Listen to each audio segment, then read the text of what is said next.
మన శాస్త్రాలు చెప్తాయి, సుఖస్య రూపం ధర్మం, ధర్మస్య రూపం అర్థం, అర్థస్య రూపం రాజ్యం. అంటే చతుర్విధ పురుషార్థాలు మనం అర్థం చేసుకున్నప్పుడు ప్రజలు సుఖ సంతోషాలతో ఉండాలంటే రాజు ధర్మబద్ధమైన వ్యక్తి అయి ఉండాలి.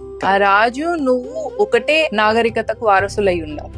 లేదు అనుకో అప్పుడు నువ్వు సుఖంగా ఉండలేవు.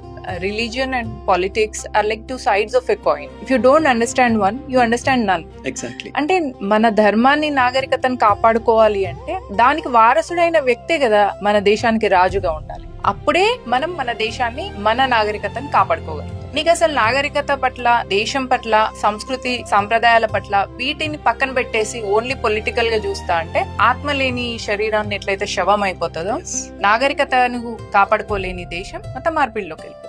అదే చూస్తున్నాం ప్రపంచంలో. ఇప్పుడు ఇరాన్ కూడా it was a Persian, Zoroastrian. వాళ్ళు జొరాస్ట్రియన్స్, పార్సీస్ అంటే అగ్ని ఆరాధన చేసేవాళ్ళు. ప్రపంచంలో అన్ని చోట్ల కూడా పంచభూతాలు, సూర్య చంద్ర ఆరాధన, స్త్రీ ప్రకృతి ఆరాధన ఉన్న నాగరికతలే ఉండేవి. వాటిని కాపాడుకోవడం అనేది ప్రాముఖ్యంగా దాని ప్రయారిటీగా తీసుకున్నప్పుడు అవి ఇస్లాం, క్రిస్టియానిటీ కన్వర్ట్ అయ్యాయి. కాబట్టి ఇప్పుడు భారతదేశాన్ని మనం కాపాడుకోకపోతే వీటికి బలి అవ్వాల్సి వస్తుంది. But then we can be sure, ఎందుకంటే 800 సంవత్సరాలు ఇస్లామిక్ అట్రాసిటీస్ జరిగినా కూడా ఇంతవరకు ఈ దేశం ఇస్లాం దేశం కాదు. 200 years క్రిస్టియన్ బ్రిటిష్ అట్రాసిటీస్ జరిగినా కూడా సంపదనే కొల్లగొట్టిండ్రు గానీ జ్ఞానాన్ని, సరస్వతిని వీళ్ళు టచ్ చేయలేకపోయారు. మన శాస్త్రాలు చెప్తాయి, సుఖస్య రూపం ధర్మం, ధర్మస్య రూపం అర్థం, అర్థస్య రూపం రాజ్యం. అంటే చతుర్విధ పురుషార్థాలు మనం అర్థం చేసుకున్నప్పుడు ప్రజలు సుఖ సంతోషాలతో ఉండాలంటే రాజు ధర్మబద్ధమైన వ్యక్తి అయి ఉండాలి. ఆ రాజు నువ్వు ఒకటే నాగరికతకు వారసులై ఉండాలి. లేదు అనుకో అప్పుడు నువ్వు సుఖంగా ఉండలేవు.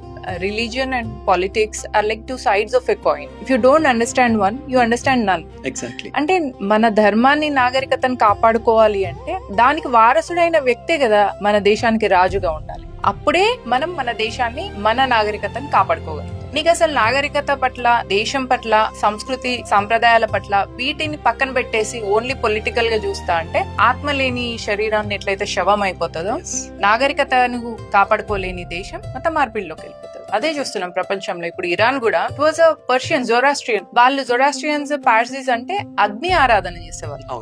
ప్రపంచంలో అన్ని చోట్ల కూడా పంచభూతాలు, సూర్య చంద్ర ఆరాధన, స్త్రీ ప్రకృతి ఆరాధన ఉన్న నాగరికతలే ఉండేవి. వాటిని కాపాడుకోవడం అనేది ప్రాముఖ్యంగా దాని ప్రయారిటీగా తీసుకున్నప్పుడు అవి ఇస్లాం, క్రిస్టియానిటీ కన్వర్ట్ అయ్యాయి.